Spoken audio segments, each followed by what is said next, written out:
dapat sapat yung mga documentations ninyo.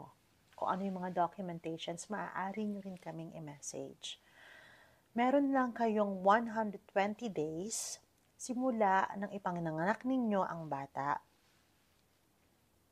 at para mabisahan ninyo.